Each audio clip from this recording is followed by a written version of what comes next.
Milestone ট্র্যাজেডিতে নিহতের সংখ্যা নিয়ে ধোঁয়াশা সৃষ্টির অভিযোগে সকাল থেকেই মাইলস্টোন কলেজের শিক্ষার্থীরা বিক্ষোভ শুরু করেন। আহতদের নির্ভুল চিকিৎসা, শিক্ষকদের সঙ্গে অসদাচরণের জন্য নিঃশর্ত ক্ষমা, ক্ষতিপূরণ প্রদান, ঝুঁকিপূর্ণ প্লেন বাতিল, প্রশিক্ষণ পদ্ধতি সংস্কারের দাবিতেও স্লোগান ওঠে সেখানে। সকাল 10টার পরই আইন উপদেষ্টা, শিক্ষা উপদেষ্টা, প্রেস সচিব সহ প্রেস উইংয়ের বেশ কয়েকজন সদস্য যান ঘটনাস্থলে। তখন তাদের ঘিরে ধরেন শিক্ষার্থীরা। এক পর্যায়ে তোপের মুখে পড়েন তারা, জানাতে থাকেন দাবি দেওয়া। পরে কলেজটির ৫ নং ভবনে শিক্ষার্থীদের প্রতিনিধি দলের সঙ্গে কথা বলেন আইন উপদেষ্টা। প্রায় ২ ঘণ্টা পর সেখান থেকে বের হয়ে জানান, শিক্ষার্থীদের সব দাবি মেনে নিয়েছে সরকার।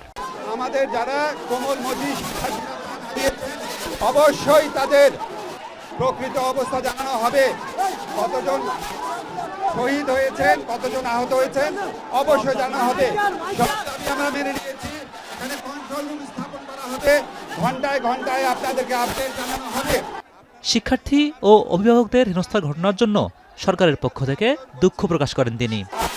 আপনাদের সাথে যেই বাহিনীরা খারাপ ব্যবহার করেছে, সরকারের পক্ষ থেকে আমরা ক্ষমা চাচ্ছি এবং এই ব্যাপারে আমরা উপযুক্ত ব্যবস্থা গ্রহণ করব। এরপর আবারও ভবনের ভেতরে প্রবেশ করেন আইন উপদেষ্টা, শিক্ষা উপদেষ্টা, প্রেস সচিব সহ প্রেস উইংয়ের সদস্যরা।